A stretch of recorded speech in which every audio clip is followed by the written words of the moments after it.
আজকে দুঃখ লাগে, দুঃখ ভারাক্রান্ত মনে বলতে হয়, এত কাজ করেও আন্তর্জাতিকভাবে একটা স্বীকৃতি শেখ হাসিনার প্রাপ্য ছিল,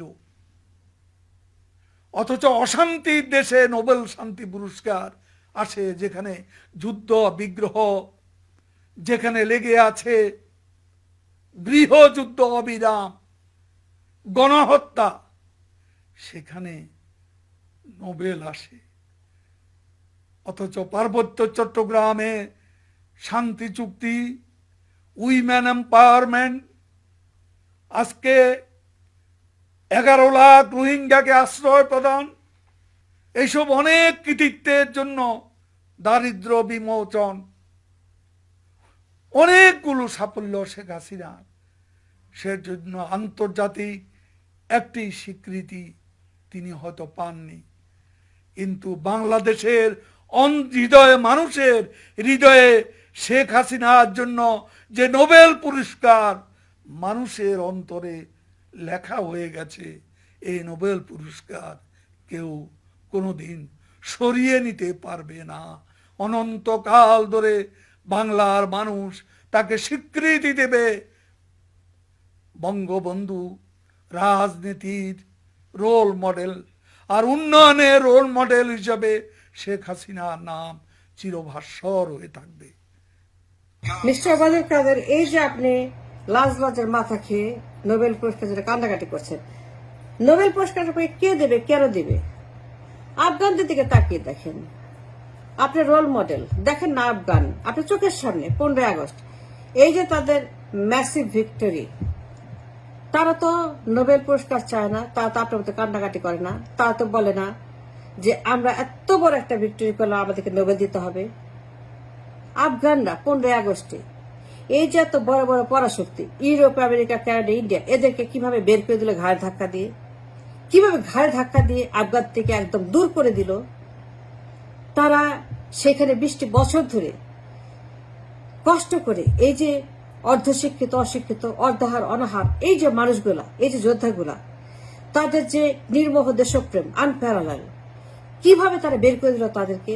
কই, তারা তো নোবেল চায় না, তারা তো আপনার মতো কান্নাকাটি করে না, তারা কি আপনার মতো কান্নাকাটি করে? তারা কি নোবেল চায়? এত বিশাল একটা কাজ করলো আজকে ইউরোপ, আমেরিকা, ইন্ডিয়া, কানাডা, যারা সেখানে ইউরোপ, আমেরিকা বানাতে গেছিল, একটা গণতান্ত্রিক বিশাল উন্নত আফগানিস্তান।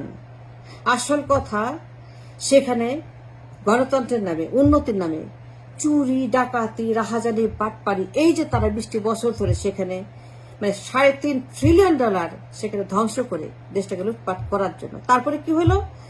তারপরে ঘাড়ে ধাক্কা দিয়ে আফগানরা তাদেরকে বের করে দিল।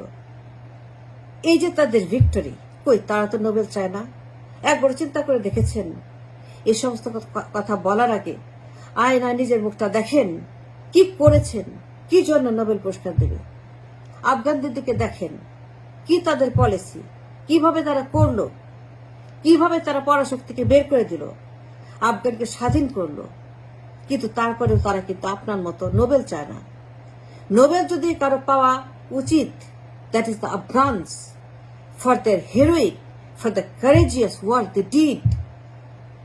আজকে তাদের যে policy, foreign policy, how they did it, তারা প্রফেট মোহাম্মদের ফরেন পলিসি ফলো করেছে, তারা ইসলামের ফরেন পলিসি ফলো করেছে, তা ইসলামের রাজনীতি, ইসলামের আদর্শ দে followed, so they one.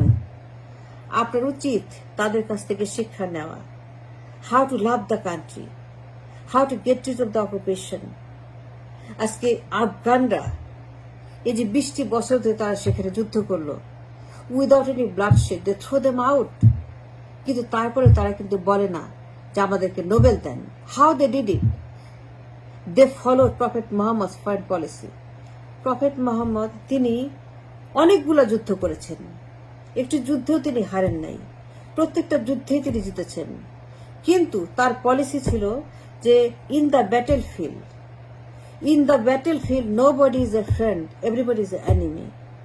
Prophet মোহাম্মদের ফরেন পলিসি, তার secret recipe of winning every war was nobody is a friend except their enemy until he win the battle.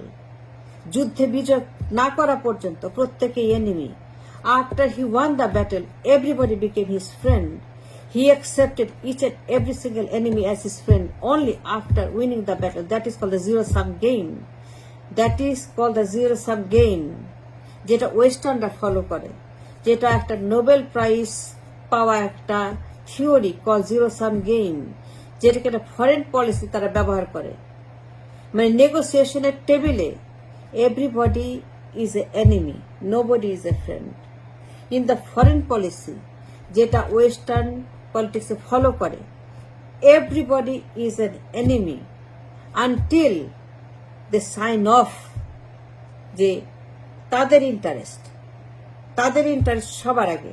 অর্থাৎ নেগোসিয়েশন টেবিলে মানে উভয় পক্ষ যখন নেগোসিয়েট করছে তখন আমার স্বার্থ সবার আগে, আমার ইন্টারেস্ট, আমার কান্ট্রি, আমার people, they are the supreme.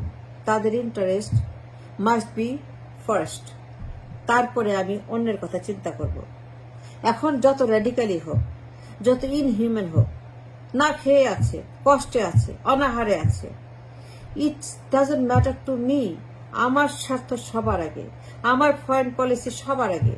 It is to the interest of my country, it is to the benefit of my country.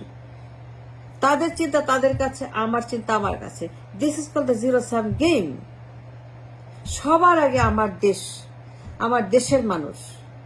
Prophet Muhammad followed the same zero sum game, যেটা এখন তারা ফলো করছে।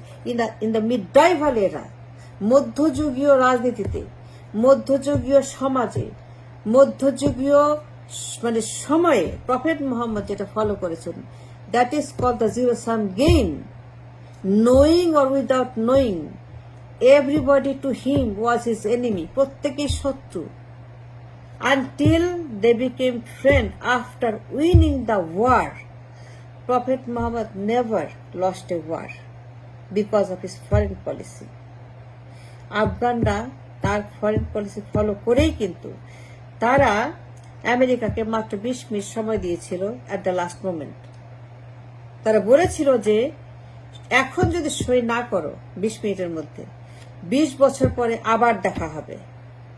America জানে যে 20 বছর যদি আবার থাকতে হয় এই আফগানিস্তানে, তাইলে পরে তাদের যে ক্ষতি হবে, they can never recover such a massive loss. They signed it off and they left. That is called the zero-sum game. That is their foreign policy. Mr. Kadir, 11 লক্ষ রোহিঙ্গা আনার আগে আপনাদের ফরেন পলিসি কি ছিল? মিস্টার কাদের, 11 লক্ষ রোহিঙ্গা আমাদের দেশে dump করার আগে আপনাদের নেগোসিয়েশন কি ছিল? কি চুক্তি করেছিলেন? কি শর্ত দিয়েছিলেন? তাদের কাছে কি ওয়াদা আদায় করেছিলেন? আবার রিপ্যাট্রিয়েশন, এরা যাবে নাকি থাকবে? এরা পার্মানেন্ট নাকি ফেরত যাবে? কোথায় ফেরত যাবে? কেন ফেরত যাবে?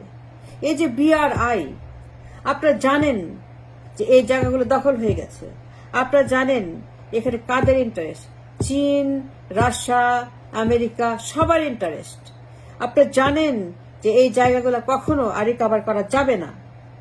রোহিঙ্গাদের land has been occupied for the business, for the fourth revolution in Myanmar. তারা এই জায়গাগুলো দখল করে ফেলেছে। আপনারা জানতেন যে মিয়ানমারের এই সমস্ত রেফিউজিরা তারা পার্মানেন্ট হয়ে যাবে। আপনারা কাকে জিজ্ঞেস করেছেন? আমাদের দেশের কার সঙ্গে আলোচনা করেছেন? নেগোসিয়েশনটা কোথায় হয়েছে? কি শর্ত দিয়েছেন? জিরো-সাম গেম, এই নামটা শুনেছেন? আপনার ফরেন মিনিস্টার এই নামটা জানে? আপনার নেত্রী এই নামটা কখনো শুনেছে, কখনো উচ্চারণ করেছে? এই যে প্রত্যেক বছর যাদের সঙ্গে গিয়ে কান্নাকাটি করেন, কেন কান্নাকাটি করেন? এই যে প্রত্যেক বছর যাদের সঙ্গে কমপ্লেন করেন, কেন কমপ্লেন করেন?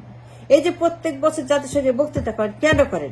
এটা কি লাভ? এটা কি অর্জন? কি আপনি প্রত্যেক বছর যাদের সঙ্গে গিয়ে কমপ্লেন করে, বক্তৃতা করে, সেখানে প্রপাগান্ডা করে কি এনেছেন রোহিঙ্গাদের জন্য? কি এনেছেন দেশের জন্য? এতে কি ফেরত দিতে পারবেন? কিভাবে পারবেন? কেন পারবেন? ওই জায়গাটা দখল হয়ে গেছে। আপনি জানেন সেখানে চীনের ইন্টারেস্ট, ইন্ডিয়ার ইন্টারেস্ট, রাশিয়ার ইন্টারেস্ট, আমেরিকার ইন্টারেস্ট, মিয়ানমার ইন্টারেস্ট। আপনারা জানতেন যে রোহিঙ্গাদেরকে পার্মানেন্টলি বিতাড়িত করছে এবং আমাদের ঘায়ের উপর চাপিয়ে দিচ্ছে। আমাদের ঘাড়ের উপর চাপিয়ে এরা ওই জায়গাগুলোকে ব্যবসায়িক কাজে ব্যবহার করতে যাচ্ছে। জিরো সাম গেম যেটা, ফরেন পলিসি যেটা, যে প্রত্যেকেই শত্রু কেউ বন্ধু নয়, এই পলিসি কবে অ্যাডাপ্ট করেছেন আপনারা? ইভেন ওয়ান্স এই পলিসি কবে কোথায় ইউজ করেছেন বলেন? আপনাদের ফরেন পলিসি কি? আপনি ফরেন পলিসি জাতির পিতার পলিসি, প্রত্যেকেই বন্ধু কেউ শত্রু নয়, which is totally opposite of prophet Muhammad's policy. Prophet Muhammad তিনি প্রত্যেকটা যুদ্ধে জিতেছেন by using this policy. This is why and how Islamic Empire is so big, because of his policy. Prophet মোহাম্মদের ফরেন পলিসির জন্য আজকে ইসলামিক যে একটা সাম্রাজ্যবাদ এত বড়, এত পার্মানেন্ট, এত popular and still expanding because of his foreign policy, and that is called প্রত্যেকের শত্রু কেউই বন্ধু নয়, unless you win the game, you win the battle, then they are your friend. এখন রোহিঙ্গারা খেয়ে থাকবে নাকি না খেয়ে থাকবে, তারা বাঁচবে নাকি মরবে, তারা কি হবে কি না হবে, তারা কোথায় থাকবে না থাকবে, এটা আমাদের হেডেক নয়, এটা আমাদের কোনো ম্যাটার নয়, এটা আমাদের কোনো ইন্টারেস্ট নয়। এটা যাদের দেশের মানুষ তারা বুঝবে, ইন্টারন্যাশনাল কমিটি বুঝবে, আমেরিকা, ইউরোপ, কানাডা, চীন যারা এখানে ইন্টারেস্ট তারা বুঝবে, জাতিসংঘ বুঝবে। আজকে এদেরকে কেন্দ্র করে যে ইন্টারন্যাশনাল একটা ক্যালামিটি সৃষ্টি করেছেন আপনারা, এদেরকে এখানে এনে এখানে বিশাল জিও পলিটিক্স ক্যালামিটি সৃষ্টি করেছেন আপনারা, এদেরকে এখানে এনে বিশাল ষড়যন্ত্রের ঘাঁটি বুনেছেন আপনারা, এখানে সন্ত্রাসীদের ঘাঁটি বুনেছেন আপনারা, এদেরকে কেন্দ্র করে সন্ত্রাসীরা এখানে নানা ধরনের কনস্পিরেসি করছে। সেটার জন্য আমরা সুযোগ করি যে আপনারা কোন ফরেন পলিসি অ্যাডাপ্ট করেছেন, কার সঙ্গে আলাপ করেছেন? এখানে রাষ্ট্রবিজ্ঞানী কি নাই? অন্য কোনো পলিটিক্যাল দল কি নাই? আপনি কেন কারোর সঙ্গে আলাপ করেন নাই? ওদেরকে আনার আগে কেন আপনারা নিজের স্বার্থ এত বড় করে দেখলেন? আপনাদের কাছে কোনটা বড় জানেন? শুধুমাত্র ক্ষমতা, নাথিং বাট ক্ষমতা। যেই বলে ক্ষমতার গ্যারান্টি, আপনি তাকে বলে ইয়েস স্যার, নিজের নাক কেটে দেন ক্ষমতার জন্য, সবকিছু বিসর্জন দিয়ে খালি বলেন যে আসো আসো আসো, ইয়েস, কখনো না বলেন না। যারাই ক্ষমতা গ্যারান্টি দেয় সবারকে সবকিছু বিকিয়ে দেন। যারাই ক্ষমতার কথা বলে সবাইকে বলেন যে কি লাগবে বলো, এই মাত্র লিখে দিব, সঙ্গে সঙ্গে সই করে দেন, মুস্তেকার সই। আপনি কখনোই প্রপার ফরেন পলিসি অ্যাডাপ্ট করেন না, ফলো করেন নাই। আজকে এই জন্য আমাদের দুর্দশা। জাতির পিতার ফরেন পলিসি এটা garbage, just throw it in the garbage. সবাই বন্ধু, কেউ শত্রু নয়। What do you mean by that? What do you mean by সবাই শত্রু, সবাই হচ্ছে বন্ধু, কেউ শত্রু নয়? What do you mean by জাতির পিতার ফরেন পলিসি, সবাই বন্ধু, কেউ শত্রু নয়?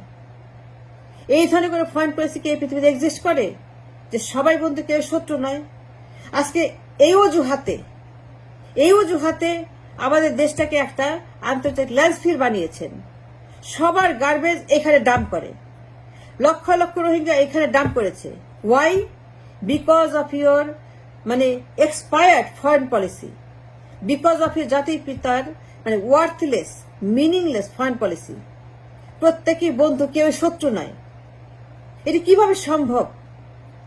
প্রফেট মোহাম্মদ আজকে 1500 বছর আগে তিনি বুঝেছিলেন প্রত্যেকের শত্রু, কেউ বন্ধু নয়, unless your interest is completely executed. আপনার ইন্টারেস্ট সবার আগে, আপনার ইন্টারেস্টের বাইরে অন্যের ইন্টারেস্ট কখনোই প্রায়োরিটি নয়। কিন্তু আপনারা করেছে ঠিক উল্টা।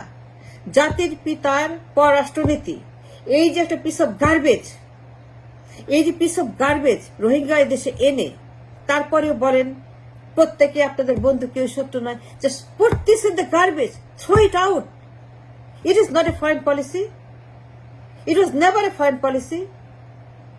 ফরেন পলিসি হচ্ছে যে প্রত্যেকেই শত্রু until they confess to your terms and condition. আজকে রোহিঙ্গাদেরকে এনে ভরে ফেলেছেন, এটা দায়ী কে? এই জাতির পিতার ফরেন পলিসি। এটা একটা piece of garbage, it's a simple garbage. Just throw it in the garbage. Thanks for watching.